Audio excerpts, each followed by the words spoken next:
Hi guys, welcome back to my channel. It's Tara. Like, comment, subscribe, share this video. But I wanted to have a conversation today about something that is been on my mind for the past couple of days.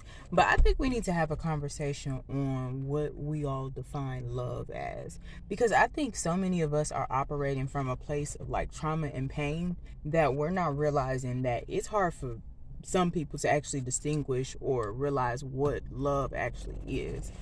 Well, I mean, for me, I've been through a lot of challenges as far as life, and unfortunately, I come from a dysfunctional family too, as well. So I think it's something that we all struggle with, especially if you come from a poverty or just dysfunctionality. Like, I know in my family, it's a lot of us were orphans, so it kind of have like that orphan spirit that kind of follows, or that, needing to be accepted. But how I've come to learn and discover what love actually is one, the greatest love you can give yourself is self-love. Because if you don't put and invest that energy back into yourself, then it's impossible. It is impossible to give it to the next person.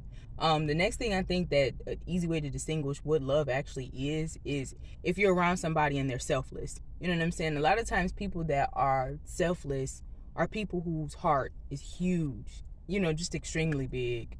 Another factor I feel like people, or an easy way to distinguish love, is being around people and people that are around that are mindful.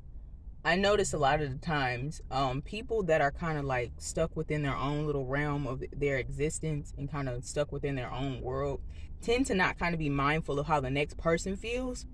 But so, like, if you're dealing with a person that's like that, 9 times out of 10 they don't have enough love for themselves. Therefore, goes back to the you can't give what you don't have.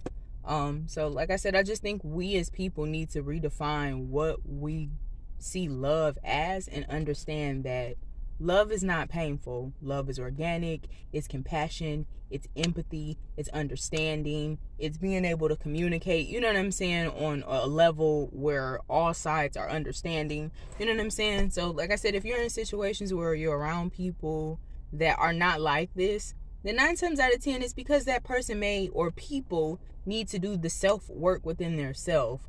Like I said, a lot of times we think that what we're experiencing is love, and 9 times out of 10 a lot of times it's not. It's just a conditioning that we've been conditioned to think like, oh, love is supposed to be painful, and it's not. You know what I'm saying? Like, love is one of the most gentle, kind, caring emotions that there is. So if that's not what your realm of existence, or if that's not where your experience when you're giving or receiving love, then 9 times out of 10 that's not love. Like I said, I just think that we as people need to collectively come together. Well, not even so much collectively come together, because like I said, if you're in a situation where you don't feel like you're being loved or you're able to receive love, then 9 times out of 10 it's probably some self-work and some self-reflecting that you have to do. Like I said, it's hard for a lot of people to see, because you have to dig down deep within yourself and kind of go into that, shadow side, and kind of do some shadow work in order to kind of clear out some of that trauma. But until that work is done, we're not going to progress. So as of right now, I'm within my journey where I'm kind of, just clearing out a lot of negative, toxic energy, and understanding it's all about perspective. You know what I'm saying? And understanding. Another thing I realized, sometimes when you love a person, you have to accept a person for who they are. That's love, is accepting a person for who they are, as they are, you know what I'm saying, and dealing with them accordingly. You know what I'm saying? At some point you got to say, like, I love myself enough to not deal with a particular situation until that person can come to terms with that situation. You know what I'm saying?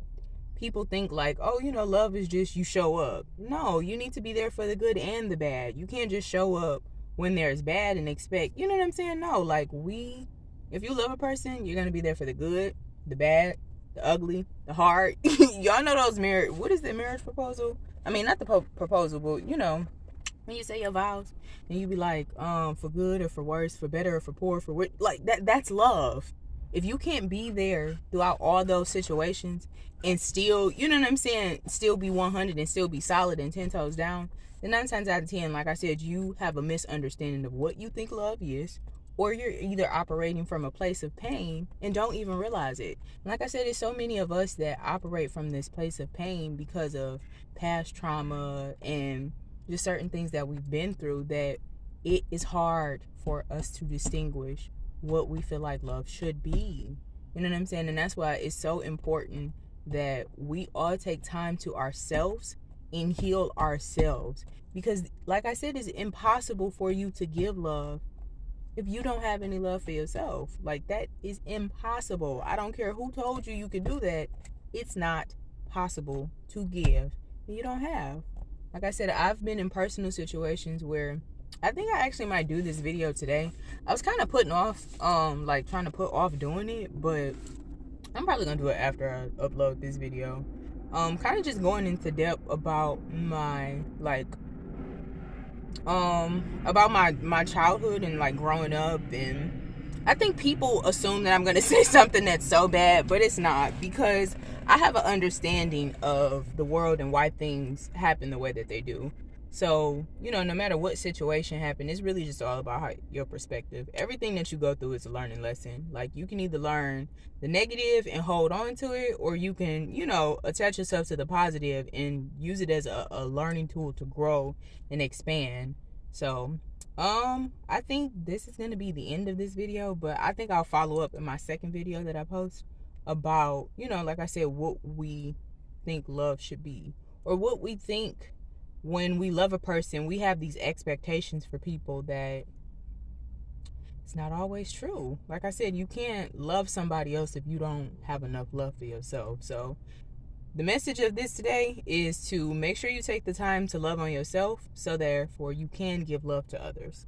But I hope you guys have a good day. Bye.